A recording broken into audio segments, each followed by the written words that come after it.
국내 소식으로 와보죠.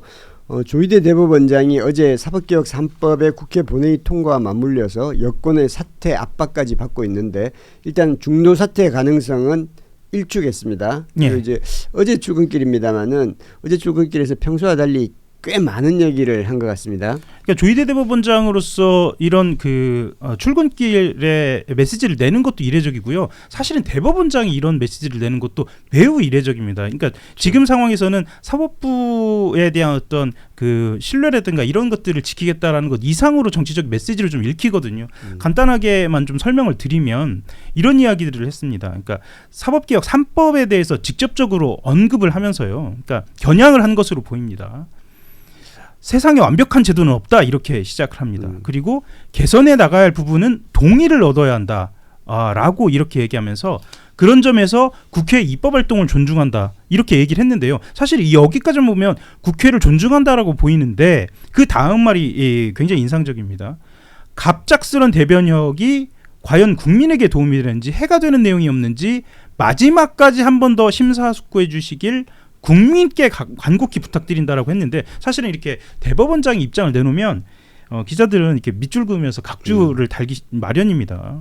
그런데 이 갑작스러운 대변혁이 무엇인 것인가? 그리고 이 국민께 간곡히 부탁하는 것이 무엇인 것인가라고 했을 때는 갑작스러운 대변혁이라는 것은 사법개혁 3법에 대한 부작용을 언급한 것이 분명해 보이고요. 국민께 간곡히 부탁드린다라는 말은 사실은 국민을 향한 것이 아니라 이재명 대통령을 향해서 이것은 거부권을 행사해야 한다라는 보수 여론을 대변한 것으로 읽혀지는 것이라고 이제 기자들은 좀 해석을 하고 있습니다. 이런 측면에서 보면은 매우 정치적인 발언으로 다시 한번 또 읽혀지기도 하고요. 그러니까 이제 그전에도 조희대 대법원장은 그 직전에 예. 이제 사법개혁 3법에 대해서 반대 입장을 분명히 밝혔죠. 예. 이제 법외국제라든지 뭐 그 재판 소원이라든지 다 반대했었죠. 예. 그러니까 이제 그 입장을 좀 더 강하게 했고 그리고 지금 그 법관들에 대해 개별 재판을 두고 악마화라는 이런 표현을 썼잖아요. 그렇게 해서는 안 된다라는 것. 예, 여기 악마화라는 표현도 사실은 어제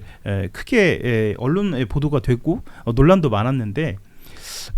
이 개별 재판 악마화는 실제로 이 재판 개혁 3법과 관련돼서 이제 이것을 촉발하게 된 직원 재판부의 판단들을 놓고 많은 비판이 이루어지는 지점에 대해서 이야기한 것 같고요. 이것을 이전에 계엄 국면에서 과연 재판부가 대법원이 제대로 작동을 했는가, 그리고 그것이 이제 국민의 신뢰를 얻고 그리고 유지하는 데 있어 어떤 기능을 했는가를 많은 비판들이 이루어졌던 거에 대한 본인의 변명이라고 내놓은 것이 악마화였거든요.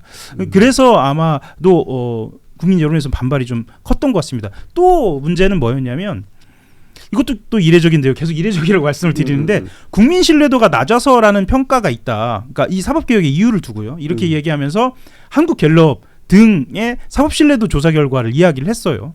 이거 얘기하면서 미국, 독일보다 뒤처지지 않는다라고 이렇게 강변도 했습니다. 예. 근데 이거는 내가 이제 여론조사를 봤는데 이게 한국갤럽이 2025년 3월달 2025년 3월이니까 이때는 아마 이제 그 탄핵 이루어지기 전이죠. 그때 이제 여론조사 한 거였는데 그때 이제 법원이 47% 나왔는데 이게 법원이 헌재 경찰보다 더 낮은 수준에 나왔고, 예, 맞습니다. 헌재 경찰보다 낮은 수준에 나왔고 이게 47%인데 이거를 미국이 35%라는 걸 비교를 했다는데.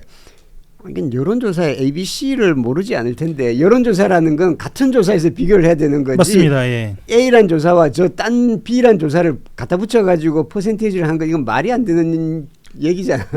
선관위 같은 고발될 이런 정도의 여론조사를 잘못 활용한 실예가 될 것 같기도 한데요. 대한민국의 고위 법관들이 민주주의에 대한 이해도라든가 사회현상에 대한 이해도가 고위 법관을 할 수 없는 수준의 사람이다 원래. 그런 말씀 드리고 싶은데요. 지금 기가 차다, 뭐 자다가 봉창 두드리냐 이런 말씀까지 정말 드리고 싶은데요. 예를 들어 볼게요. 2024년 12월 3일 날 윤석열이 불법 계엄했을 때 포고령을 보고 대법원에서 이 포고령만으로도 계엄은 불법의 여지가 있다라는 발표를 했더라면은 이런 일이 있었겠습니까? 대한민국에서 아마 신뢰도 1위가 됐을 겁니다. 본인들이 했던 처신을 생각해 보십시오. 직위원이 날짜를 시간으로 바꾼 구속 그 기간 이야기를 바꿨던 부분들이라든가 본인들이 스스로 불신을 자초한 겁니다. 이런 상황에서 너네들 믿을 수 없어, 너네들 불공정해 이렇게 이야기하는데 재판부는 뭐라고 얘기하면 우리는 아직도 신성해, 우리는 신성 가족이기 때문에 우리 악마화하지 마, 비판하지 마, 의심하지 마. 비판하고 의심하는 것은 민주주의의 기본입니다. 민주적일 필요가 없는 조직이야 우리 스스로 이렇게 강변을 하고 있는 거고요. 모든 의심과 개혁하라고 이야기하는데 또 상권 분립을 이야기합니다. 상권 분립에서 뭐 하게요? 자기들끼리 특별하게 성을 쌓고 폐쇄적으로 특권을 누리려고요. 상권 분립을 하는 이유는 공정한 재판을 통해서 국민들의 기본권을 보장하라는 것인데 그 목표는 없어져 버리고 자기들의 조직 보위 논리만 지금 존재하고 있는 겁니다. 그렇기 때문에 이 사법부는 진짜 진심으로 개혁돼야 되는 겁니다. 실제로 다른 여론조사를 봐도 그렇고 말씀하신 대로 조희대 대법원장이 언급한 이 여론조사를 봐도 본인이 이제 신뢰도가 낮지 않다라고 이야기를 했는데 그 반대로 신뢰하지 않는다, 불신한다라는 그 의사를 표현한 그 수치도 40%가 넘거든요.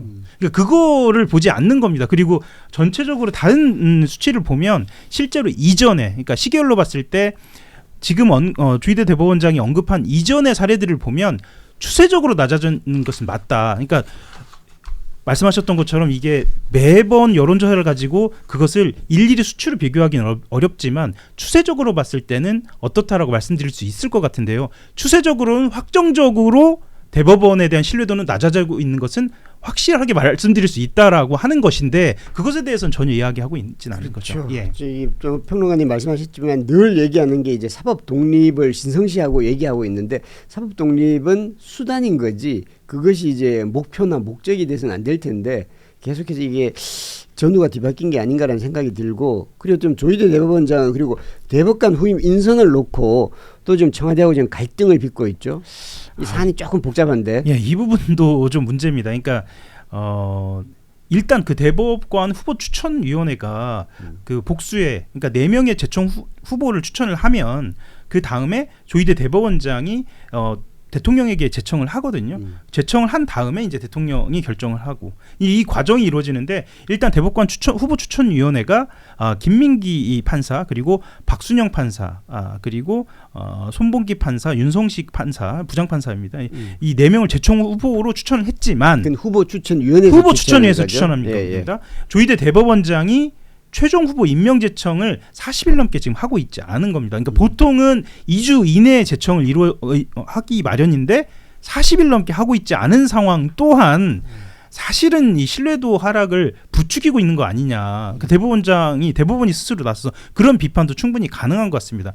그러니까 실제로는 내부적으로 좀 들여다보면 청와대가 원하고 있는 판사가 있어요. 그러니까 청와대는 김민기 고법판사를 1순위로 두고 있다라고 알려져 있습니다. 여성입니다.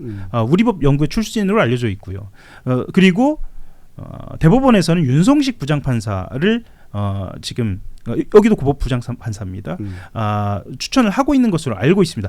다만 이제 윤성식 부장판사 제가 아까 우리법 연구회라고 언급을 해서 말씀드리면 윤 판사도 마찬가지로 우리법 연구 출신이긴 합니다. 이 두 판사를 두고 사실은 대법원과 청와대가 이견이 있는 것으로 알려져 있는데 그 이견이 있는 것으로 알려지는 것은 차치하고서라도 빠르게 협의를 통해서 제청을 하는 것이 관례이기 때문에 이것도 빨리 좀 진행이 되어야 하는 것이 아니냐 이런 비판도 그러니까 좀 진행을 안 하는 거죠. 진행을 안 하고 있는 겁니다. 그런데 윤성식 판사 같은 경우는 지금 윤성식 부장판사 같은 경우는 내란 전담 재판부로 지정되면 그 주 부장판사가 되는 거 아닌가요? 윤성식 판사입니다. 예, 그래서 사실은 그 말씀하셨던 것처럼 내란 전담 재판부 판사이기 때문에라도 빠른 합의를 통해서 이게 대법관 후보를 정하고 그 절차를 진행해야 하는 것이 맞거든요. 그만큼 중차대한 상황이기 때문에 그런데 이 절차 자체가 진행이 안 되고 있고 또 제청은 미뤄지고 있고 이런 답답한 상황입니다. 예. 그리고 이제 어저께 이제 조희대 대법원장은 자기는 사퇴 압박에 대해서는 강하게 이제 거부 반응을 냈죠. 예, 사실 이제 어제 그 출근길 메시지가 이 사퇴 압박 때문이라고 모두가 알고 있는 상황이긴 한데 이렇게 얘기를 합니다. 그러니까 사법기관은 어떠한 경우에도 헌법이 부과한 사명을 다하겠다 이렇게 얘기를 했는데 이 말인즉슨 나는 사퇴 전혀 그런 거 고려하고 있지 않다라고 있는 말하고 이제 같은 말로 보이고요. 물론 이제 추미애 법사위원장이라든가 뭐 법사위원장을 했던 박범계 의원 같은 경우에는 자진 사퇴 이야기를 하고 있고 실제 민주당 내에서도 자진 사퇴 압박이 있는 것은 좀 사실입니다. 그리고 법원 노조도 좀 나서서 지금 대법원장 사퇴를 촉구하고 있고요. 전반적으로는 좀 사퇴 촉구하는 분위기인 건 사실입니다. 예. 사실은 지금까지 이게 사법부 불신과 신뢰도 하락의 그 핵심 원인이 조희대 대법원장 아닙니까? 예, 실제로 아까도 말씀드렸지만 조희대 대법원장이 정작 메시지를 내야 하는 순간은 내지 않고 최근 그러니까 어제 메시지처럼 정치적인 문제에 적극적으로 메시지를 내는 것에 대해서는 말씀드렸던 것처럼 법원 내부에서도 좀 비판이 있는 건 좀 사실입니다. 그렇죠. 예.